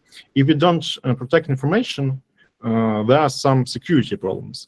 And for example, if people trust models blindly, yeah, it of course can make mistakes. But so for me, a key rule is AI is a tool, yeah, and final responsibility stays with people, of course. So we're coming to our end, and I have one short question for both of you. So in 5 to 10 years, do you think I will be a central tool in Ukraine's reconstruction and development, like email or spreadsheets are today? So, yeah. Actually, I believe so. Already now we see that AI is many parts of our work. It's like damage maps, digital twins, like logistic planning, and moreover, yeah. And in 5 or 10 years, many of those tools will be built into normal software that cities, companies, and ministries will use like on an everyday basis. And maybe we will not say we used AI all the time. Yeah, we will just say we ran the model or we checked the platform, and it will be normal that AI really works inside. Thank you, Vladimir. Really, I am sure that you can talk for hours. So, Alexei, so you're finalizing, please, message. Yeah, I also think that AI will become standard, and if we use AI wisely, with a good data, good rules, and trained people, we can build infrastructure that is more energy efficient, more resilient, and more comfortable for citizens, and it will be great. Excellent. Andrei. Yeah, couple finalization words. So, of course, thank you, Alexei, thank you, Vladimir. And today we try to show that AI is not magic and not just a fashion word, yeah? It's just a set of practical tools that can help Ukraine. So, see damage and risks faster, yeah? Plan safer and smarter infrastructure, organize logistics and people more efficiently, and make decisions based on data, yeah? Not only on emotions. So, and if we combine these tools with human experience and responsibility, I can support not only the rebuilding of what we lost, but also the creation of a better and more resilient country. Yeah. Thank you all. That's it. So great. So I have only one word, great. It was very good. Thank you so much. You have demonstrated a very powerful expertise in the field. So excellent, guys. You're very actual and grounded. Yeah, so Andrew, you want to have a question, to put a question or what? No, I have. You just demonstrate to say that. Yes. Very good. Yeah. It was too interesting. Very colleagues. interesting. Yes, very interesting theme. But I think the next time, as my proposals, yes, to make some small slides of presentation, because it's on sound, it's hard to understand for people who is not in this team. Yes. Well, it's a very good tip. Yeah, we also discussed about slides, so they decided that they can do without it, but still, it's a good idea. So, Andrei, as far as I remember, the panel number 3 is yours. I'm yeah? next with Vladimir Lebedenko. Yes. So, Andrei and Vladimir, you're very welcome. Good day, dear colleagues and conference participants. And our next discussion will be dedicated to the subject that is so critical for country. It is innovative. It's related to innovative solutions for energy securing during the country recovery. And first of all, I am pleased to introduce Vladimir Lebedenko. He is a student of Krivorizk National University, and he has an interesting idea related to storage energy system, which could be implemented in Ukraine. So the first questions to Volodymyr, yes, it is Volodymyr, could you explain the idea of your project in short, and what do you believe is its main social and environmental significance in the context of reconstruction of Ukraine? Yes, please. Yeah, thank you, Andrew, for some introduction. And let's start about your question. Dear conference participant colleagues, thank you for, first of all, for the opportunity to take part in this conference, which is dedicated to the most important task of today, the recovery of Ukraine. We all understand that critical challenge facing our energy sector, the destruction of key infrastructure, demands not just repairs, but a transformative innovation solution. We require approaches that will not only restore our energy system, but also fundamentally redesign it to be robust and protected against own threats. That's why in this project we propose to combine Ukrainian infrastructure from one side with Ukrainian ingenuity. Our core idea is simple and at the same time game-changing. We are transforming what was a problem, abundant open pits, into a strategic energy asset. We are not building new tunnels or shafts from scratch. Instead, we are revitalizing existing infrastructure using natural elevation differences as a huge batteries. This strategy proves us with unique advantages. First of all, reliability, durability, and most importantly, inherent protection from enemy strikes. This is a story about restoring not only the power grid, but also the land itself. Our technology is environmentally clean and seamlessly integrated into the land reclamation process, returning damaged territories to renewed functional future.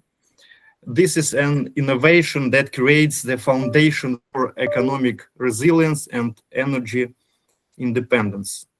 I think it's all for your question. Thank you, Volodymyr. It is very interesting innovation that you proposed, yes. And the next my question will be, could you outline the specific stage of roadmap for implementing the first project in Ukraine, yes? Please. Yeah, thank you for your question. The implementation of such a project requires a systematic approach. And our roadmap is designed for approximately 30 months till the launch of the first pilot facilities. I'm going to share my screen to make it more visualized. 1 second, please. Sorry for these technical issues. You can see this roadmap. Can you make it bigger? Bigger? I'm not sure. For full screen, because the text is not readable. Okay. Oh, better? Yes. Nice. Please go on. Okay.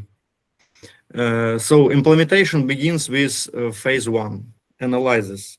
This is a critical important stage where we conduct detailed geomechanical analysis to guarantee the stability of the pit walls, followed by thorough technical and economical calculation to confirm viability. Once phase 1 successfully minimizes all critical risks, we go to phase 2, detailed design and expertise. This is the technical heart of our project, where we successfully merge specialized mining and electrical engineering disciplines. This phase will involve highly qualified electrical engineers and SCADA automation experts. Only after securing all necessary approvals from this detailed storage stage, do we proceed to phase 3, installation and commissioning? So, Andrew, do we have more questions for me? Because I'm off. It is an interesting question from me, yes, to you, and because my specialty is economic, yes, and I'm interested in substantiated economic indicators that confirm the effectiveness of this innovation. And could you explain the financial part of your idea? Yeah, thank you for the question, especially if we have a couple of calculation. This is an important point, economic, and our main thesis is capital efficiency. The innovation is of using pre-existing infrastructure currently reduces our initial costs, and this is clearly reflected in our performance indicators, which are simple, not achievable for competitors. Consider the total cost of ownership, which measures the total ratio of lifetime cost to the storage capacity. You can look at the screen and familiarize with this criteria. Our total cost of ownership is projected to be more than twice cheaper than comparable lithium-ion systems. This substantial saving on capex is our biggest advantages, allowing for rapid scaling.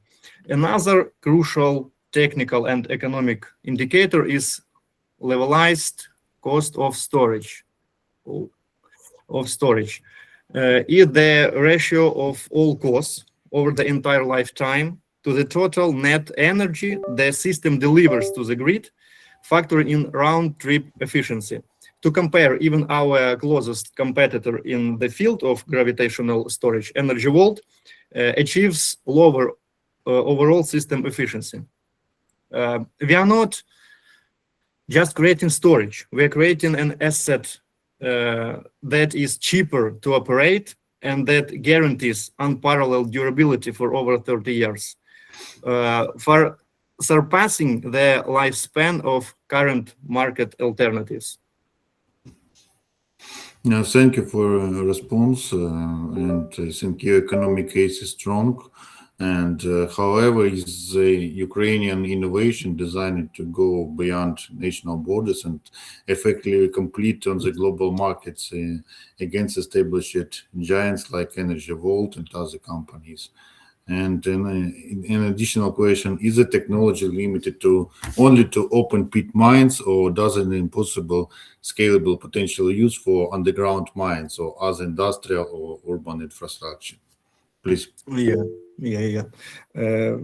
question about scaling. The scaling strategy is based on 3 fundamental advantages that make these projects uniquely attractive to the global energy market. First of all, the economic advantage. The primary economic benefit comes from the fundamental innovation, the utilization of pre-prepared infrastructure. The global market has a dominant and sustained need for storage that is both long-lasting and cheap. Our superior capital efficiency is reflected in a service life of up to 30 years. Second one, the technical advantage. Crucially, we are not limited only to open pit mines. Our core technology can be applied whatever significant elevation differences exist. This opens vast opportunity worldwide. We leverage already constructed deep engineering structures, and we see rapid scaling through strategic cooperation with global mining companies, offering them a new, consistent revenue stream from their underutilized infrastructure. So we use their infrastructure. And third one, ESG advantage. Finally, our project offers full compliance with the global environmental,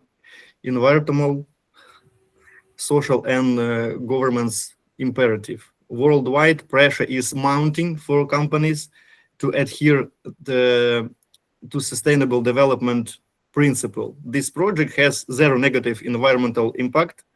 We are essentially executing land reclamation and transforming damaged, disturbed territories into environmentally clean, functional energy facilities. This dual impact approach holds numerous value of global investment funds actively seeking green and socially responsible technologies. Maybe that's all. Thank you, Vladimir, for your interesting innovation project, and I think it should be a strategic bridge between Ukrainian extensive engineering heritage and its energy future. And great. So I think that's all. Yes, colleagues, may you have a Andrew, questions. Vladimir, Yes. you've done a wonderful job. Thank you. I love your questions. Very good. And especially I'm impressed by the powerful project that Vladimir presented. Not only today, but he did it on startup, as a startup. And I'm sure that very soon Vladimir will see that this project will be realized, implemented, and Vladimir become a very rich person. Thank you so much. Thank you. Thank you so I much. will share with all of you. You should to get a patent for this innovation. Patent. We will get. You will be the economic advisor, okay? We will get a great party together when I get rich. Okay, we are waiting. We are waiting. No problem. It's a deal. It's a deal. But still, it's cool that you've done the presentation first time. But it was a very good presentation, and you two did a very good panel. Thank you. And the last but not the least panel discussion for today is discussion about drones from Ukraine. For Ukraine, from battlefields to rebuilding. And I give the floor to Dmitro Zabolotny and Evgeny Timokhin. You are very welcome. Dima and Dmitro and Evgeny, welcome. Nice to meet you. Okay, thank you, Nadia Alexeyevna. I guess I will start. Hello, fellow colleagues and participants. Today we are here to talk about a technology that has rapidly transformed from a hobby and a commercial tool into a critical element of national defense and future innovation. I'm speaking about drones, unmanned systems that have become one of the defining technologies of our time. Before the full-scale invasion to Ukraine, drones were mostly associated with civilian tasks such as photography, agriculture, logistics, and monitoring. However, the war has shown the world completely new level of drone usage. In Ukraine, drones have totally changed how modern battlefields operate. Today, Ukraine has become a global hub of drone innovation driven by real battlefield needs, rapid prototyping and close cooperation between engineers and defenders. But our main topic today is the future. When the war ends, these technologies will not disappear. On the contrary, Ukraine will already have a strong technological ecosystem that can be redirected toward peaceful development. The same drones that help protect our country today will help rebuild it tomorrow. It is expected that drone expertise that Ukraine has gained through innovation under pressure will become a multiplier for its economic growth and technological leadership. With that said, it is my pleasure to introduce my colleague, PhD student Dmitro Zabolotny from the Department of Electrical Engineering. Dmitro has been an active member of a startup focused on creating a robotic unmanned platform for battlefield support. He helped design and build a working prototype capable of evacuating wounded soldiers, delivering ammunition, and performing other critical tasks. He also carried out field analysis on how such a drone platform can be effectively used in real combat situations. Please welcome Dmitro. So, Dmitro, can we hear your opinion on how exactly did Ukraine become the world's leading drone power, and why does this matter globally? Thanks for having me. Ukraine breaks every rule of traditional military development. You know, this is a very relevant question. Automated systems have long been used in various areas of our lives, from industrial production to agriculture, from logistics to medicine. They improve work efficiency, reduce costs, minimize human error. It's quite natural that these technologies are transitioning into military sphere, where they take on even greater significance. While the US, China, Israel spent decades and billions of dollars, Ukraine created something more effective in months. Ukrainian FPV drone cost $500 versus $5,000 Western systems. This is ruthless efficiency. FPV drone costing $1,000 can destroy a tank on the battlefield worth $3 million. This is revolution in military affairs. The winner isn't whoever has the most expensive equipment, but whoever has the right combination of mass production, efficiency, and adaptability. Now Ukraine produces among the world's largest quantities of aerial drones. The full-scale war catalyzed a real revolution. In 3 years, we've traveled at a path that would take other countries decades. Let me share direct experience developing ground evacuation drones. This shows Ukraine's practical innovation edge. For example, on the battlefield, when a soldier is wounded in the 3 kilometer contact zone where reconnaissance operates, strike drone patrol, artillery pounds constantly. Traditional stature evacuation means sending multiple soldiers into extreme danger. Using vehicles is impossible. Too visible, they can't navigate terrain. Ground evacuation drones solve this. Operator controls remotely via aerial drone, optically, or through video link. A wounded soldier attaches to the special mechanism. Drone travels 3 kilometers back to the medical help.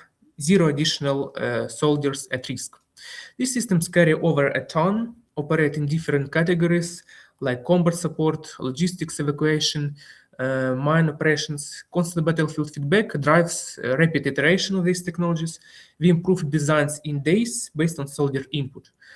These drones are deployed now, saving lives daily. Ukraine successfully applies many types of drones in the air, on the ground, surface drones, and underwater drones, and so on. The world is responding. NATO, European allies, Asian partners come to learn more about these innovations. Swarm tactics, electronic warfare countermeasures, AI targeting. Ukraine became a cheater.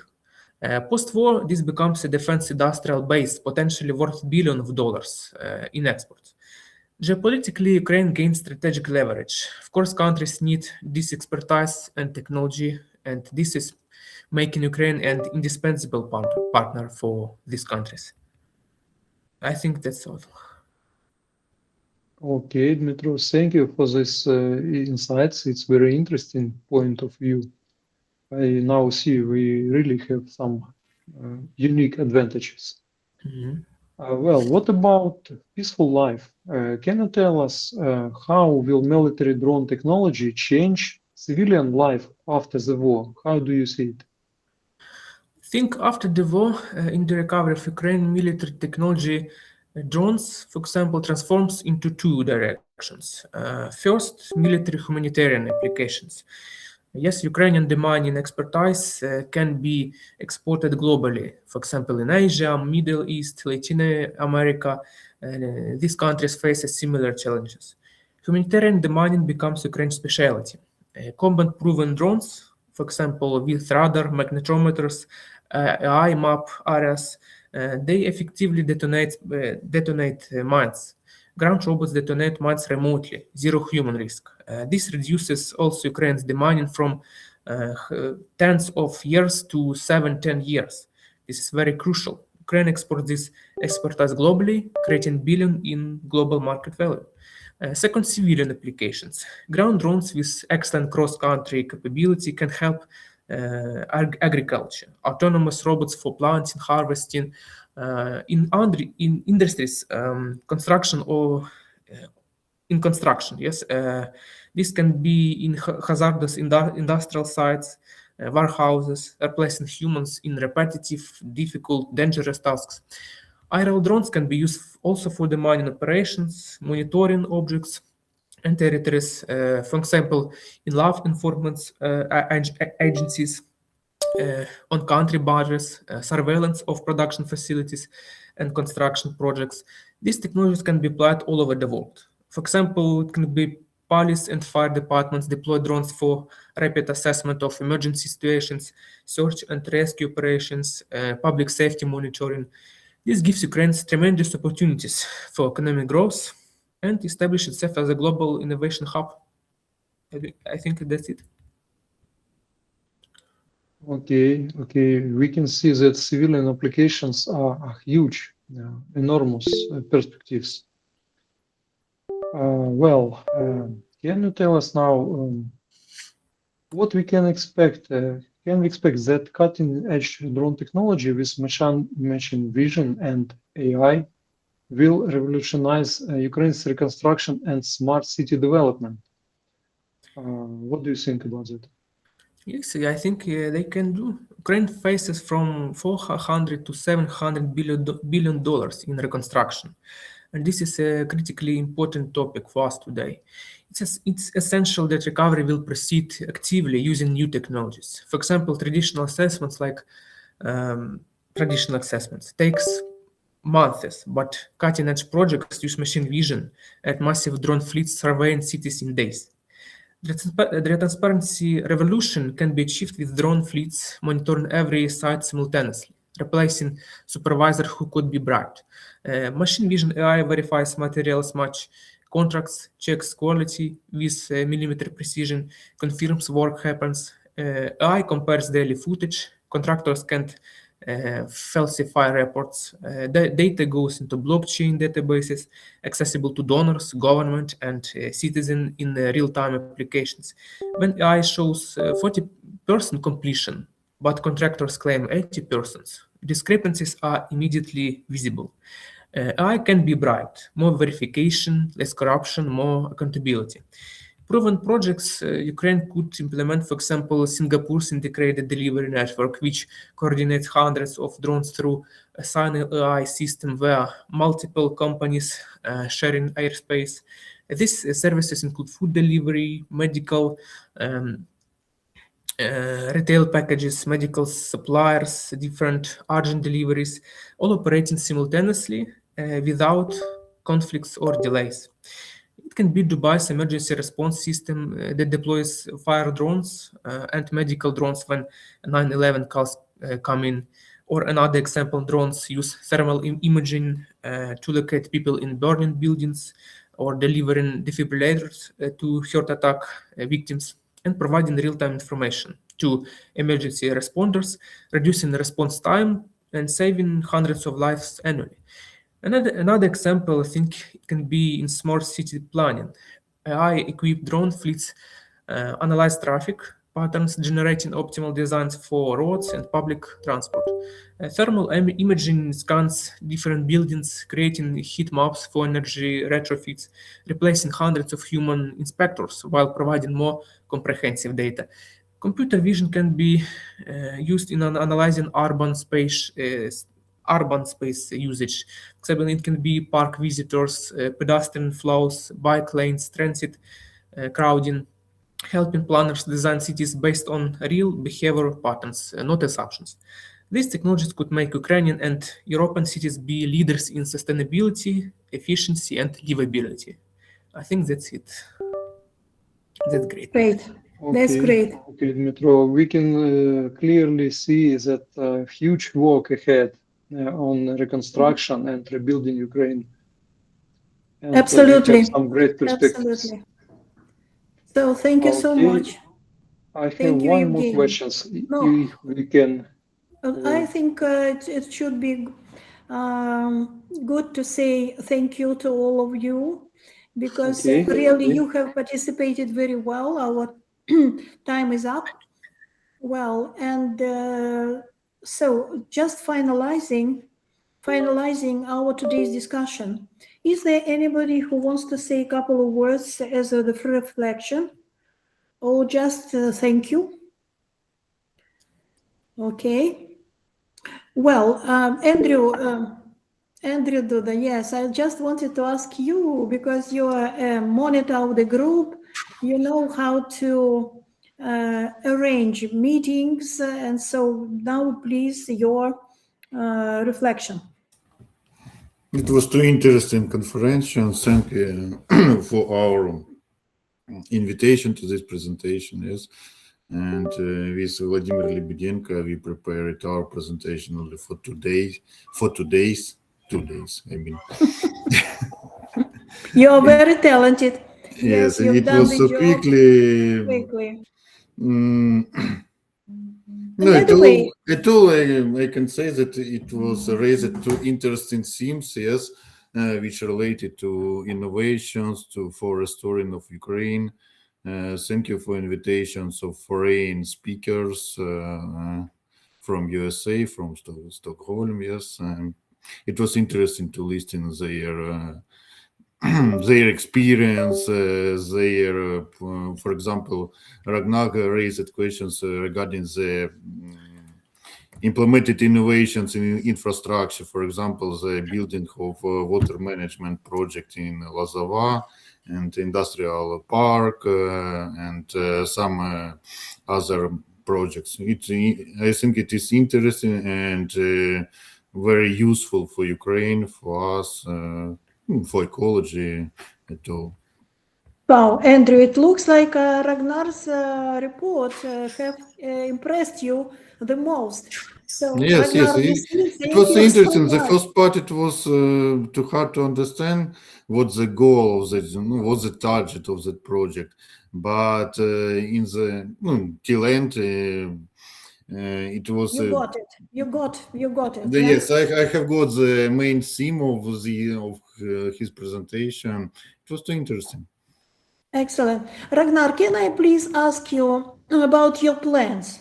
Maybe you are going to visit Kryvyi Rih. Can we be so happy to welcome you here to show our city and maybe to have a joint project? Yes, I hope to visit you soon. And I would also like to say that I've listened a little bit to your presentations today. It would be very interesting to get your contacts afterwards, so we can maybe organize also a meeting with Swedish potential interested partners that would be interested in listening to your presentation. I will be organizing some events in Stockholm in the near future. There will be a big conference here in April where we will invite some Ukrainian municipalities that present projects, but also some innovative cases and companies that present their innovations.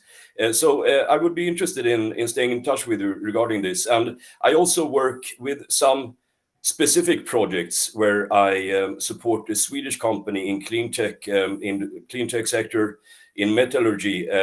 They are probably going to develop a partnership also in metallurgy in Ukraine. And I am speaking to potential partners in Kryvyi Rih as well regarding this. So I hope to come to Kryvyi Rih soon.